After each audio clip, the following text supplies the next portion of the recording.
Mapagpalang araw po sa inyo, Kuya Bari. Tawagin niyo na lang po ako sa pangalang Laura. Ako po ay 20 anyos at nakatira sa isang subdivision po dito lang din sa Maynila. May sarili po pala akong negosyo na sa kasalukuyang kong pinamamahalaan. Bali po, isa po itong bake shop. So far naman malakas din ang kita kahit minsan po ay pinanghihinaan ng loob sa dami ng kakompetensya. Ang mga magulang ko po ay nasa Amerika na. Ang mami ko po ay isang accountant sa isang malaking bangko doon, samantalang ang tatay ko po naman ay isang piloto. 2 beses sa isang taon ay nakikita po kami. Either ako ang nagbabakasyon sa kanila or sila naman po dito sa akin. Matagal na nila akong inaanyayahang sumama sa kanila sa abroad.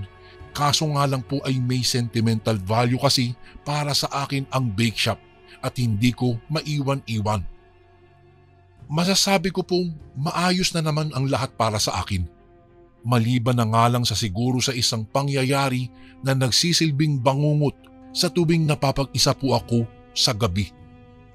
Hinding-hindi ko po makakalimutan ang gabing sumayad ang kuko ng isang tinaguriang aswang sa aking balikat. Isang klasing nilalang na ni hinagap ay hindi ko po inaasahang makikita. May sarili din po akong karanasan tungkol sa mga aswang. Hindi ko lang lubusang akalain na mapapaaga iyon dahil nga wala naman sa hinagap na mangyayari ito talaga sa akin o sa amin ng aking mga kaibigan. Natatandaan ko pa, 14 anyos lamang po ako noon nang magkayayaan kami ng aking mga kaibigan na pumunta sa isang malaking resort sa itaas ng bundok. 3 oras din po ang kailangang biyahihin po para makarating doon, kaya marami-rami kaming dinala at pinamili para magsilbing baon po namin ng aking mga kaibigan. Pinagkakatiwalaan naman kami ng aking mga magulang kahit mga bata pa lang kami.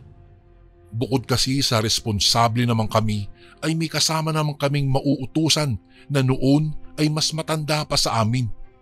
Siya po ay si Ate Celine. Nagkataong wala sina Mami at Daddy noon dahil may sarili din silang mga plano na mag-out of town para daw sa kanilang second honeymoon.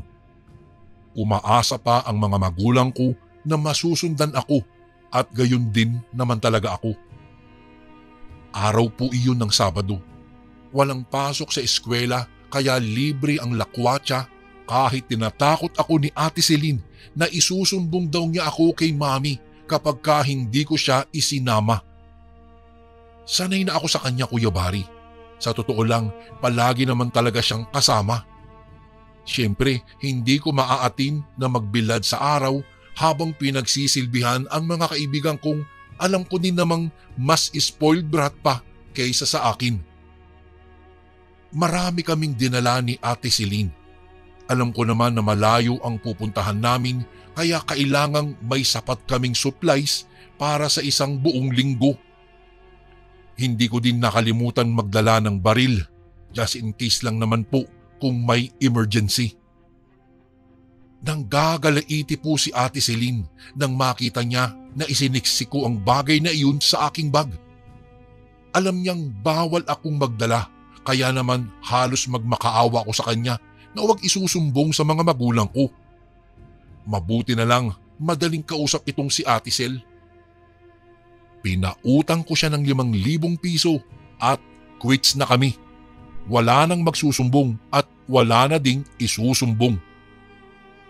Nakahanda na ang lahat nang mapakunot noo ako sa mga bagay na dala ni Ate Cel para sa kanyang sarili. Nagdala ba naman siya ng asin, bawang, holy water, mga bagay na yari sa tanso at ang hindi ko makalimutan ay kalamansi. Pinagtawanan ko talaga siya, sabay sabing ang angas naman ng baon niya pero hindi niya ako pinansin. Tatawa-tawa daw ako ngayon pero mamaya alam ko daw na magagamit namin ang mga bagay na iyon. Sa bagay tama naman siya. Maliligo kami sa isang bukal. Masarap ang inihaw na isda, lalong-lalo na kapag may sausawan. Tuloy sinabihan ko siya na damihan na. Kakamot-kamot pa ang ulo niya at nangatwiran na makautos daw ako ay parang hindi ko siya nilalait-lait kanina. Ilang sandali lang ay magkabanding na kami ng aking mga kaibigan sa loob ng sasakyan. Ang mga kaibigan ko Kuya Bari ay sina Mia, Jasmine, Mona, Gia at Rose. Sa aming anim po, si Mona ang pinakabata. 13 lang siya at pinsan ko pa. Kaya naman hinayaan na siyang sumama sa akin dahil malaki din ang tiwala sa akin ni na tita. Binaybay na namin ang kahabaan ng highway nang magsalita bigla si Rose. Sabi niya, naniniwala daw ba kami sa aswang? Natawa ako pero umiling. Madalas akong makarinig mga kwentong tungkol sa nasabing nilalang pero hindi ko naman magawang mapaniwalaan iyon. Para kasing fiction lang siya. May mga balita pero wala namang napapatunayan. Kwento nga ni Mami dati, natatakot din siya sa mga aswang. Sila daw yung mga nilalang na mabilis magbago ang mga anyo lalong-lalo na kapag nasa ilalim sila ng bilog at maliwanag na buwan. Umaamot sila ng lakas sa kadiliman, pumapatay ng mga inosente, kaya naman ayaw na ayaw niyang lumabas. Kapag kagabi daw kasi ay naririnig niya ang mga paghuni nito. Nai-imagine niya na kay lalaking nilalang siguro nito habang palipad-lipad sa ere pero nang minsang gabihin siya sa labas ay hindi niya sinasadyang makita ang mga nilalang na kanyang kinatatakutan. It turns out na ang mga ito pala ay mga ibon na panggabi lamang lumalabas. Halos manlumo ang nanay ko noon dahil kahit naniniwala siya sa mga nasabing nilalang, tila nawasak ang childhood niya sa maling paniniwala. Ngunit ganun pa man, hindi nito magawang itanggi na ang mga bagay na pinaniniwalaan niya ang nagpatino daw sa kanya hanggang sa siya ay makapag-asawa at tumanda. 3 oras lamang ang lumipas at nakarating na nga kami Kuya Bari sa aming destinasyon. Nagtataka kasi ako, wala kaming naabutang ibang guest doon sa resort na iyon. Napatingin ako kay Mia na siyang nagpa-reserve sa cottage. Nagkibit balikat din siya na tila ba hindi rin niya alam ang nangyayari. Lumapit naman sa amin ang isang staff kaya nagtanong-tanong ako. Hindi naman daw talagang walang guest dahil may nag-check-in daw kanina at noong isang araw. Lamang kakaunti lang dahil wala naman daw holidays o mahalagang okasyon kagaya ng summer na kailangan silang dagsain. Hindi naman natapat sa summer ang bakasyon namin Kuya Bari kaya talagang kakaunti lamang ang mga nakikita naming tao. Tumango ako at nagpasalamat na lang sa kanya. Bago umalis ang staff, iginiya niya kami sa reserve cottage namin. Nakaharap kami sa isang bukal kaya hindi namin maiwasang manabik. Napakaganda po ang nasabing resort pero may kakaiba kong nararamdaman na hindi ko talaga maintindihan. May ibang presensyang nagkukubli sa paligid na hindi ko lang talaga alam kung sino at kanino. Basta ang alam ko lang, hindi na nakapaghintay ang mga kaibigan ko na magtampisaw dahil ligong-ligo na raw sila. Si Ate Sel naman ang nakatoka sa pagluluto. Ang resto po na nasabing resort ay may mga buhay na isda, alimango at mga pusit na pwede naming hulihin para kami mismo ang magluto. Hindi nagtagal, kumain na kami at nag-enjoy. Makailang ulit kaming lumusong at nagkuhanan pa ng mga litrato. May nakaabang kasing litratista na mura lamang ang bayad. Ramdam namin ang pagod kinahapunan. Sa katunayan po, kanya-kanya kaming pumwesto sa loob ng cottage. Tila mga lasing na nasobrahan sa inom. Nagpapasalamat din ako na tahimik at walang gaanong tao doon. Ramdam kasi namin ang tunay na presensya at ambience ng isang kalikasan. Hindi ko na nga namalayan ang oras at nakatulog ako pati na rin ang aking mga tropa. Hindi ko na matandaan kung gaano katagal kaming nahimbing dahil nang magising po ako pagsapit ng hating gabi, labis akong nagtaka. Dahil maingay sa labas. May mga nagtatawanan at naririnig ko ang salpukan ng tubig mula sa bukal. Makailang beses kong ikinalma ang aking sarili pag ko'y napahinga ng malalim. Ang mga buhok ko sa batok ay nagsimula ng nagsitayuan. Tila ba nagkakaroon ng kakaibang bagay sa paligid na naging dahilan ng aking hindi maipaliwanag na takot.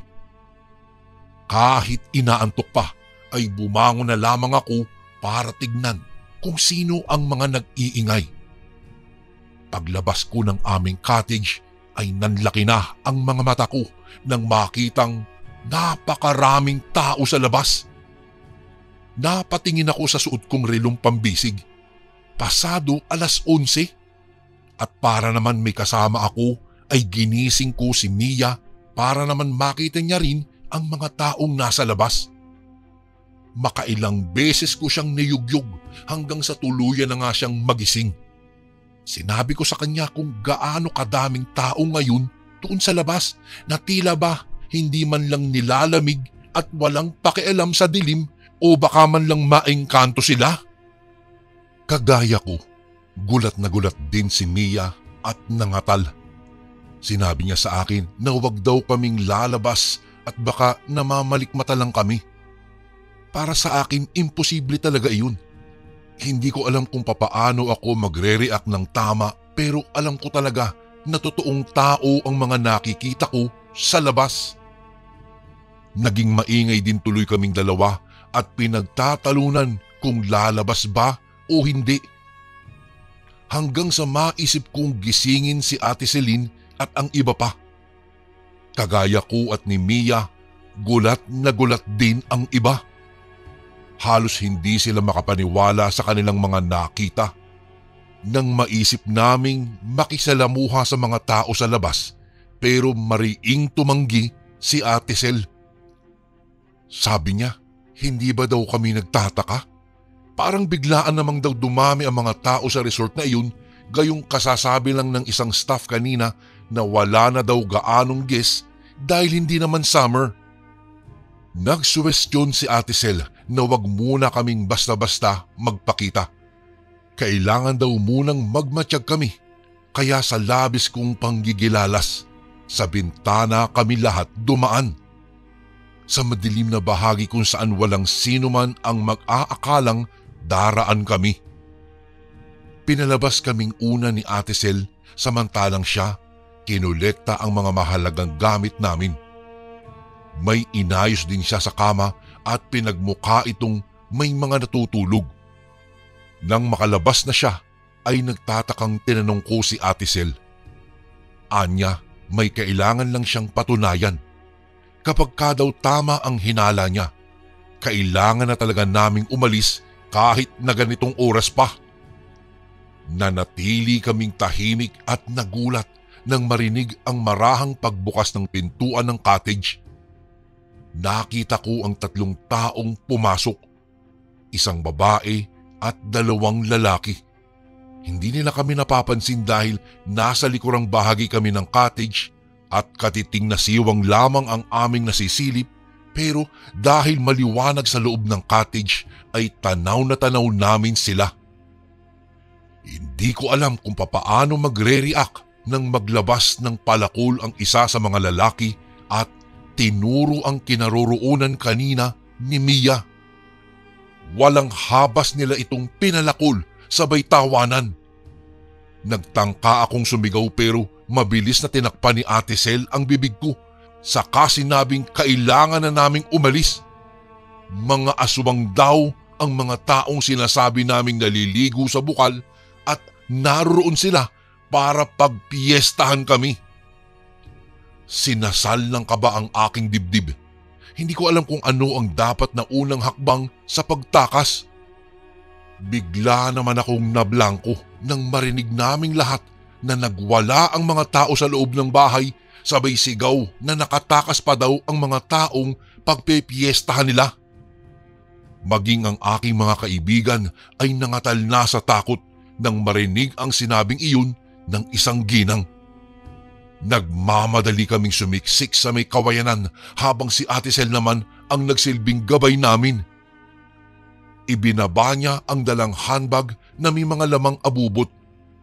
Dito na niya ipinaliwanag sa amin na ang mga nilalang na iyon ay kami ang habol. Alam ko naman iyon dahil nakita ko ang kabrutalan nila sa pamamagitan ng pagpapalakol sa isa sa mga higaan ng mga kasama ko. Pero nahihirapan ang utak ko na iproseso ang mga ito. May nilabas siyang tig-iisang kalamansi. Anya, ang kalamansi ay nagsisilbing pangontra laban sa mga aswang dahil kaya nitong ilitaw ang tunay na anyo ng isang mapanlinlang na pagkaing galing sa aswang. Ilang beses na daw niyang napatunayan iyon at wala kaming mapapagpilian kung hindi ang maniwala na lang sa kanya. Binigyan niya kami ng tag-iisa. Anya, bukod sa pagpapalitaw ng tunay na anyo ng pagkain gamit ang kalamansi, ay may iba pa iyong kakayahan. Ito ay ang itago ang aming mga amoy mula sa mga aswang. Ang katas daw ng kalamansi ay kayang patayin ang kahit na anong lansang mayroon ang isang laman. Kaya naman kapag nilagay namin ito sa aming mga balat at ipahid ay hindi na nila kami malalangha pa. Sa paraang iyon, mababawasan ang pagkatakam ng mga aswang dahil mahihirapan silang hanapin kami. Kahit ayaw ko man talagang gawin ito, Kuya Bari, no choice ako nang piniga ni Ate Celine ang kalamansi sa ulo ko. Malagkit ito at malamig. Nataon pang napakahapdi dahil kinamot ko ang ulo ko kaninang umaga at napasobra ata ito. Saka pa lang kami kumilos at naghanap ng malalabasang daan. Madilim na at tahimik sa bandang iyon kaya halos ayaw na din naming itapak pa ang mga paa namin sa damuhan. Nakaangkla ako kay Ate Sel at nasa bandang hulihan kami. Anya, kapag may narinig daw kaming ingay ay tumakbo lang kami ng tumakbo at ipiga ang mga kalamansi sa aming ulo. Bukod sa piniga namin kanina ay binigyan pa niya kami ng tagtatatlo. Para tuloy akong nagnonobena sa labis na sindak na aking nararamdaman. Ayoko pang mapahamak. Ayoko pa pong mamatay. Hindi ko maiwasang mahiya nang maalalang pinagtatawanan ko pa si Ate Celine kanina. Sinabi ko sa kanya na mukha siyang weirdo sa dami ng baon niyang kalamansi. Ngunit mukhang ako yata ang kailangang humingi ng paumanhin sa kanya ngayon. Sa kakatakbo namin, nakarating kami sa mas masukal pang parte ng gubat na iyon. Hindi ko tuloy alam kung alam pa ba namin kung saan kami makakalabas o kung naliligaw na ba kami. Ang kailangan namin ay makahanap ng taong makakatulong sa amin para makalabas doon. Maya-maya'y inanunsyo ni Ate Celine na magpahinga daw muna kami. Si Nadia ay hinihingal na, samantalang si Jasmine naman ay nagrereklamong iihi na muna. Napasalampak naman ako ng upo sa isang malaking ugat ng puno ng akasya at mangiyak-ngiyak na tinanaw ang pinanggalingan namin kanina.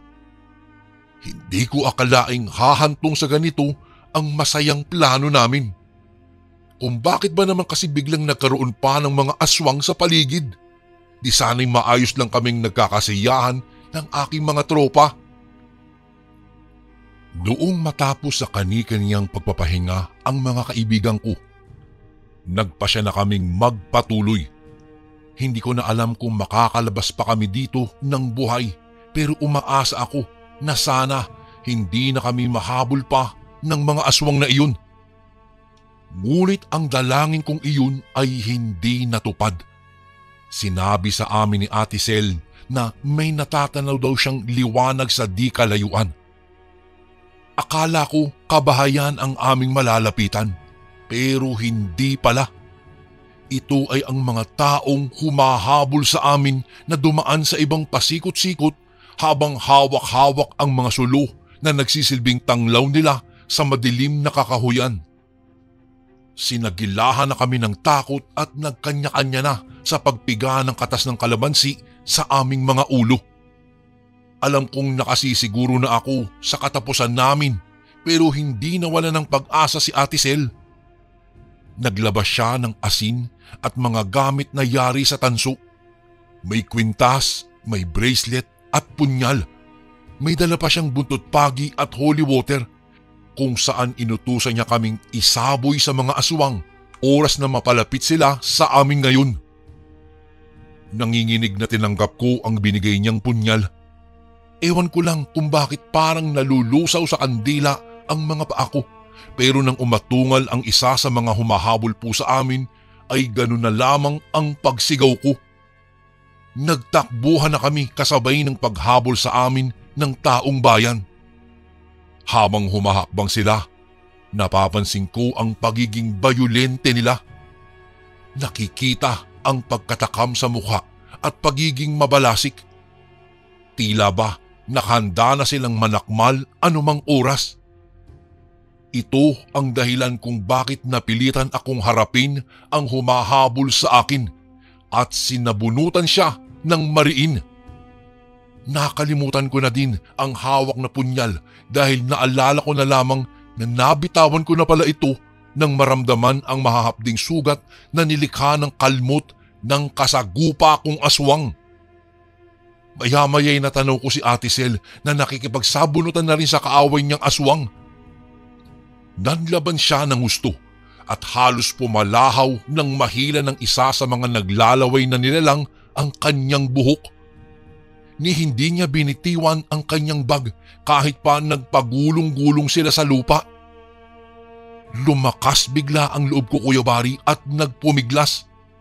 Hindi ko na hinayaan pang mangalmot ng mangalmot ang aking kalaban at siya naman ang sinaktan ko. Ilang beses ko siyang pinagsisipa at sinuntok sa muka, ngunit sadyang napakalakas nito. Sina Mia naman at Jasmine ay halos mabaliw sa kasisigaw.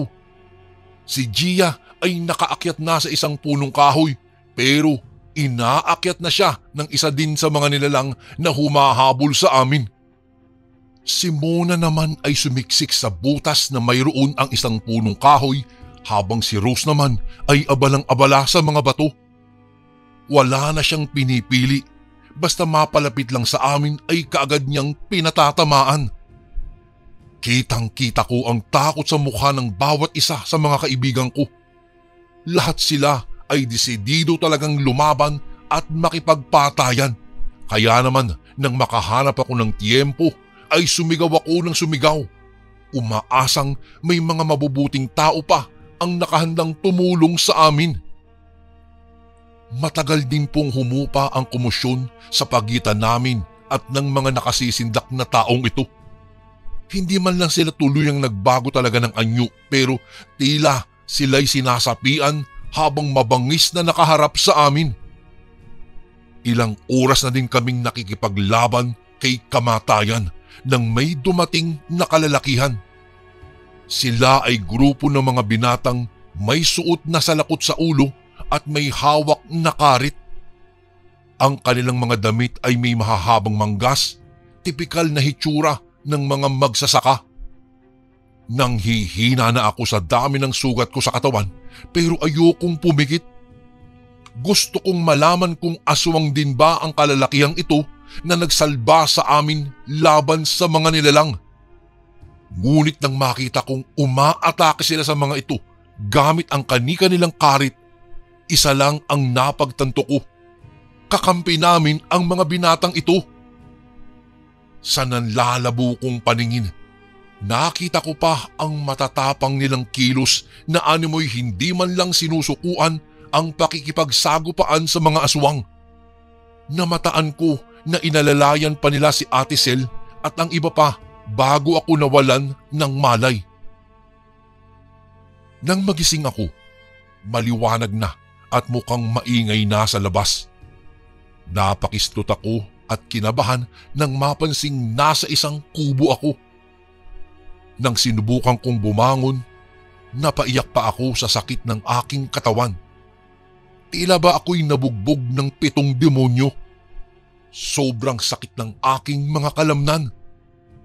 Ngunit ganun pa man, nagawa ko namang makalabas ng kwarto at maabutan sina Ate Sel na nagkakape na sa labas ng kubong iyon. Naabutan ko siyang nagpapasalamat sa mga lalaking nagligtas sa amin ng gabing iyon. Nagpakilala nga pala Kuya Bari ang lalaking bilang si Edward. Sa tansya ko po, matanda lamang siya kay Ate Sel ng 3 taon. Ayon kay Edward, isang malaking pagkakamali daw ang pagpunta namin sa resort na iyon.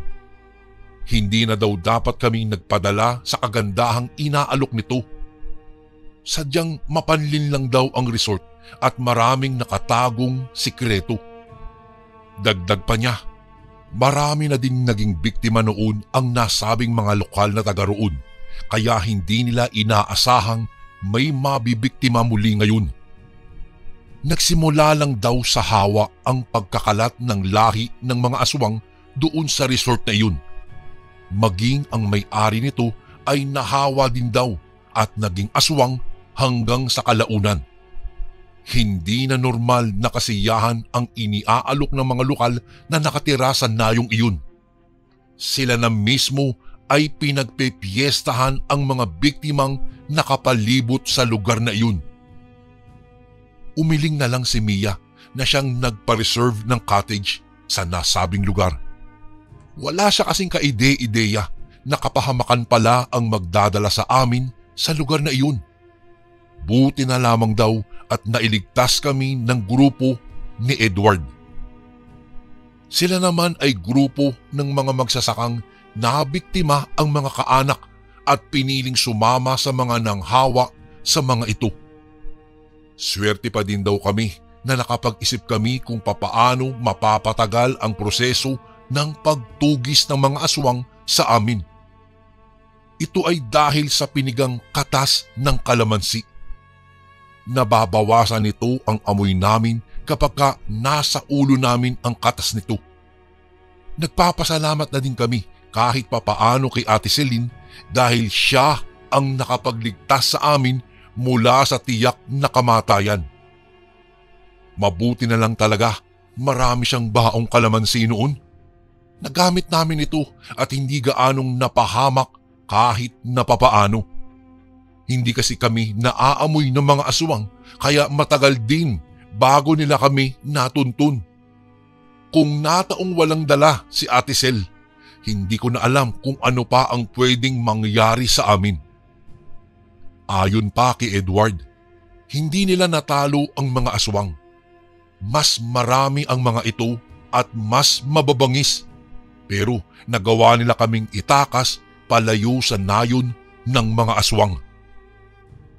Nangako kami kay Edward na hinding-hindi na kailanman magpapalinlang sa mga nagagandahang resort na mura na nga ay marami pang kababalaghan. Buti na lang talaga nagawa kong makaligtas. Nagsilbing aral ito sa akin na hindi ko na kailangan pang lumayo para magbakasyon. Maski po ang aking mga kaibigan Kuya Bari ay pinili na lang na manatili sa bahay o sa labas ng bahay na hindi rin kalayuan kaysa naman nag-out of town kami pero kapahamakan naman ang naghihintay sa amin. Kuya Bari, nagkatuluyan sina Ate Sel at Edward. Hindi sila nagkaanak pero patuloy pa ding nakikipaglaban sa mga masasamang nilalang kagaya na lamang ng mga nakaengkwentro naming mga aswang. Sa katunayan niyan, nakilala sila bilang mag-asawang albularyo na nakatira sa kabundukan. Pinasikat nila ang kalamansi sa pamamagitan ng paggawa ng iba't ibang langis mula rito na pareho namang pangontra sa aswang. Panaka-naka ko silang dinadalaw at kinakamusta. Sa kabila kasi ng pagiging abala ko ay alam ko naman na deserve nilang paglaanan ng oras. Naging utang ko sa kanila ang aking buhay, Kuya Bari, at ito ay hindi ko kailanman makakalimutan. Hanggang dito na lang po ang aking kwento at maraming salamat po kung sakaling mabasa nyo rin po ito sa inyong channel. God bless po sa lahat ng nakinig ngayon and more power po sa Ang Sundo Horror Stories. Lubos na gumagalang, Laura.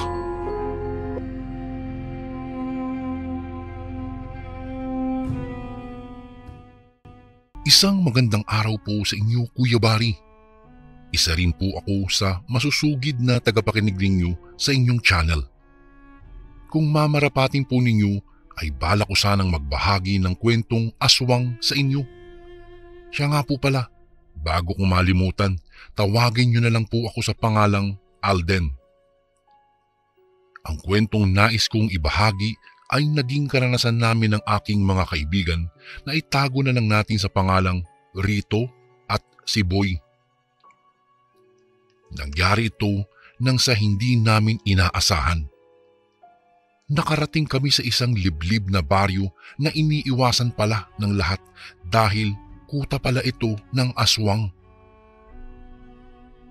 "Pare, tara, gumala tayo," wika ni Rito. Saan naman tayo pupunta? Wala namang galaan dito sa atin di ba? Tanong ko naman sa kanya. Umiling si Boy at saka nagsimula na ring magwika.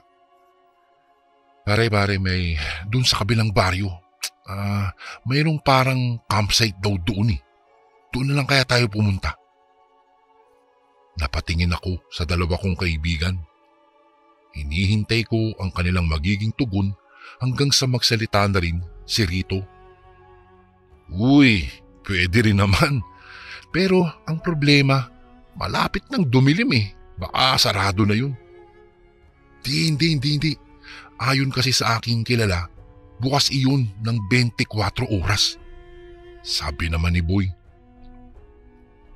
Kahit na malapit nang dumilim at saka hindi kami gaanong sigurado, nagbihis po kami at saka nagpasyang gumala sa nasabing baryo. Kahit na wala kaming sasakyan noon, nakontento kami sa paglalakad, Kuya Bari.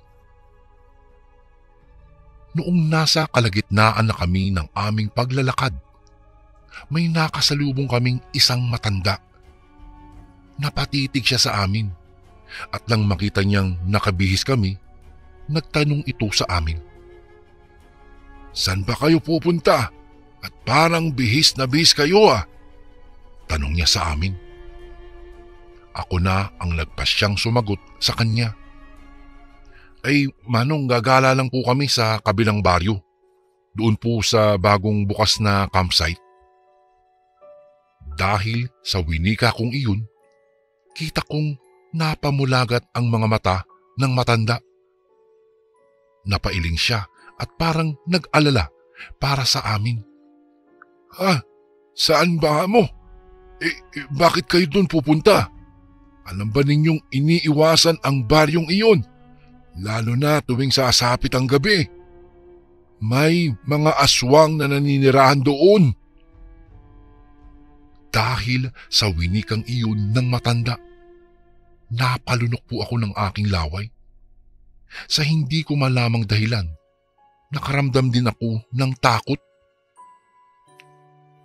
Napatingin ako sa aking mga kasamahan at nang nakita kong parang wala lang iyon sa kanila, hindi na rin ako nabahala. Ganun po ba nung? Hindi naman po kami magtatagal sa lugar na yun. Bali gagala lang po kami. Pagkatapos ay uuwi na rin. Tugon ko sa matanda. Basta, kung ako sa inyo, wag na lamang kayong tumuloy. Mahirap nang baka hindi na kayo makauwi pa o makalabas sa nasabing baryo. Dagdag pa ng matanda. tanging pagtango na lang ang aming naging tugon sa kanya. Noong mga sandaling iyon, niyaya na kami ni Boy na maglakad, kung kaya hindi ko na binigyang pansin pa ang matanda. Iniwan na lang namin iyon, saka nagsimula na kaming maglakad. Noong medyo nakakalayo na ako, napatanong ako sa aking dalawang kasama. Mga pre, naniniwala ba kayo dun sa sinasabi ng matandang yun? Napangisi lang ang dalawa kong kaibigan sa akin at pagkatapos ay umiling. Ano? Bakit naman ako maniniwala roon? Mukhang hindi naman nagsasabi ng totoong matandang yun eh. Parang may tililing, di ba? Ay nako, tama na nga yan. Walang aswang. Ang mabuti pa, bilisan na lang natin ang ating paglalakad dahil baka abutan tayo ng dilim sa daan. Wala pa naman tayong dalang flashlight. Wika ni Rito. Sa kadahilanang iyon, Kuya Bari, nagsimula na kaming maglakad ng mabilis. 3 baryo pa kasi ang aming dadaanan bago namin marating ang baryo na sinasabi ng aking kaibigan na may bagong bukas na campsite. Noong nasa kalagitnaan kami ng aming paglalakad, noong mapaisip ako, ay, hindi kaya totoo ang sinasabi ng matandang iyon? Hindi ko maiwasang mapatanong sa aking sarili dahil maging ako, Kuya Bari, ay bahagyaring naniniwala sa mga nilalang na kagaya ng mga aswang. Kahit na anong bilis naming maglakad, inabutan pa rin kami ng dilim sa daan. Pilit naming binaybay ang daanan hanggang sa medyo lumilitaw na ang buwan sa kalangitan. Buti na lang at kabilugan ng buwan ngayon, hindi tayo mahihirapan sa paglalakad dahil maliwanag ang paligid. Wika ni Rito. Agad akong kinilabutan sa aking nalaman. Napaisip ako, Kuya Bari, na marahil mali ang araw na napagpasyahan naming gumala. Kabilugan ng buwan? Ibig sabihin, aktibo ang mga aswang. Tumindig ang mga balahibo ko sa batok dahil sa naisip ko.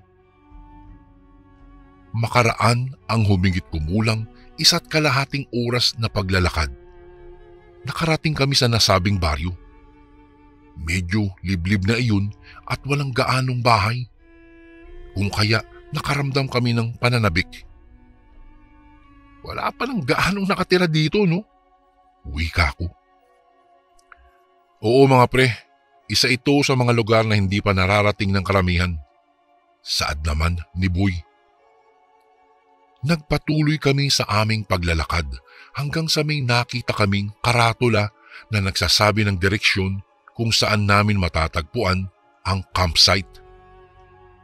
Sa kadahilanang iyon, binaybay namin ang daan base sa itinuturo ng karatula. Bago ko po ipagpatuloy ang kwentong ito ay may request sana ako sa iyo kasundo. Isang pindot lang ito kasundo sa subscribe button namin.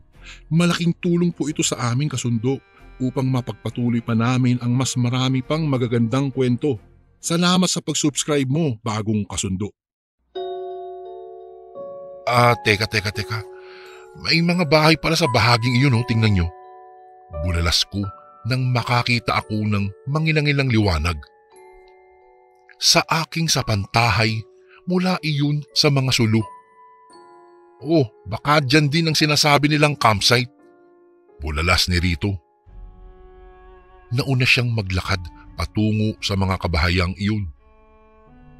Sa hindi ko po maipaliwanag na dahilan, Kuya Bari, bigla na lang lumakas ang kabog ng aking puso. Kinabahan ako dahil naiisip ko ang sinabi ng matanda. Teka lang. Baka iyan ang kuta ng mga aswang na sinasabi ng matanda. Nanginginig at takot kong sinabi sa kanila. Natigilan ang dalawa kong kaibigan at saka napatitig sa akin. Huy, huwag kang maniwala doon. Gumagawa lang ng kwento-kwento yun. Saad ni Boy at saka ni Rito. Pagkawika nila ng mga katagang iyon, mabilis silang naglakad patungo sa kabahayang iyon. Ako naman, Kuya Bari, ay humahabol sa kanila dahil parang sinasadya nilang iwanan ako. Noong malapit na kami sa nasabing kabahayan, nagtaka ako. May nakita kasi akong mga grupo ng tao na may kung anong pinagkakaabalahan. Hindi kaya may selebrasyon na gaganapin dito? Tanong ko sa aking sarili. Pero bakit gabi nila gaganapin ito? Lalo lang akong kinilabutan at kinabahan sa aking naisip. Dahil doon, iwinaksi ko na lang sa aking isipan iyon at saka lumapit na lang sa dalawa kong kaibigan. Mga pare, ano kaya yung mga yan? Tanong ko sa kanila. Teka lang, sandali ah. Huwag kang gumawa ng ingay.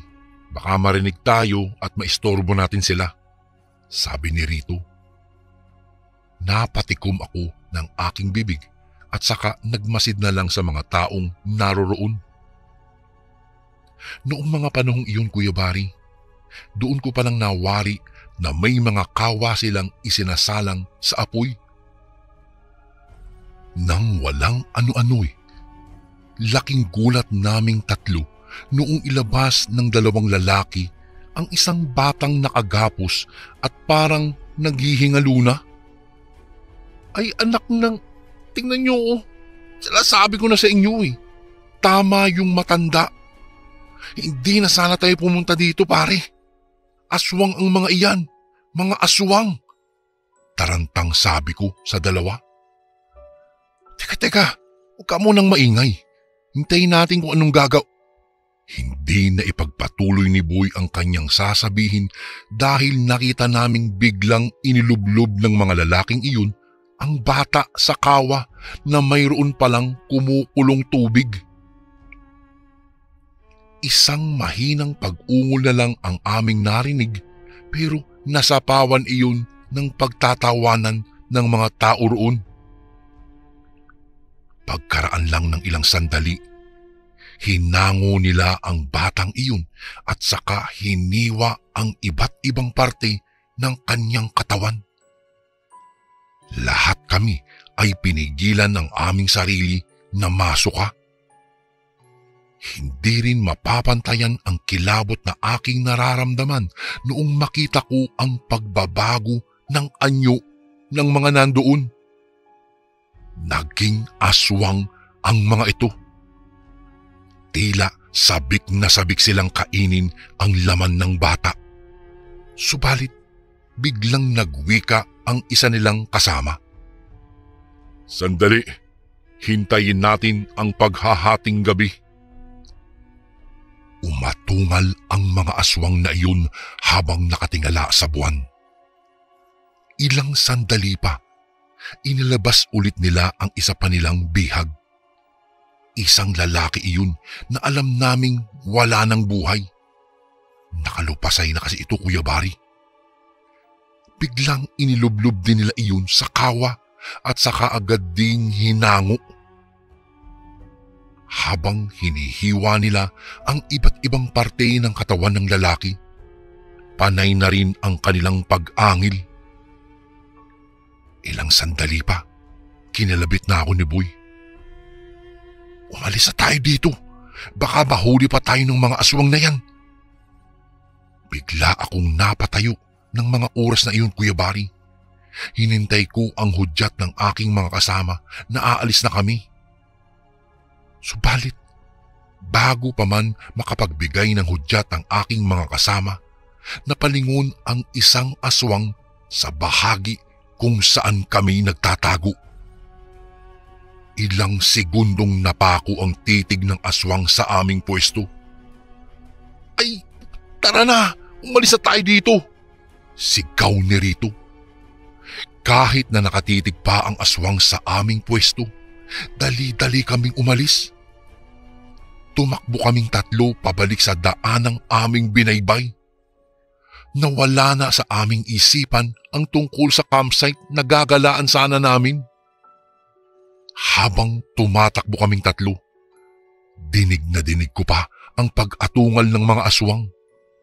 Alam kong malaki ang posibilidad na hinahabol na nila kami, kung kaya't mas binilisan pa namin ang aming pagtakbo. Napabuntong hininga na lang kami noon, Kuya Bari, noong makalabas na kami sa nasabing baryo. Ngunit ang buong akala namin ay hindi na nila kami hinabol. Laking gulat na lang namin nang may narinig kaming napakaraming pagaspas ng pakpak na nasa ibabaw namin. Ano yan? Mga malalaking ibon. Anong gagawin natin? Tarantang tanong ni Boy sa amin. Kahit na hindi ako sigurado, sinabi kong susuot kami sa kawayanan para hindi kami magawang dagitin ng mga aswang. At iyon nga ang ginawa namin, Kuya Bari. Sumuot kami sa kawayanan kahit na masikip doon at makati sa balat. Pilit naming isiniksik ang aming mga katawan hanggang sa makakubli kami sa loob ng kawayanan. Magdamag kaming nandoon. Paikot-ikot lang ang malalaking maiitim na ibon sa itaas namin. Nanginginig kami sa takot. Halos magkakayakap kaming tatlo, Kuya Bari. Nagsisisihan pa nga kami noong mga oras na iyon, ngunit wala na kaming magawa dahil nandun na kami. Sa kabutihang palad naman, Kuya Bari, umalis na ang mga nilalang na iyon. Ngunit nanatili kami sa kawayanan hanggang mag-umaga. Hapong-hapo kami at wala nang lakas nung mga oras na iyon dahil hindi kami nakatulog kababantay sa aming mga sarili.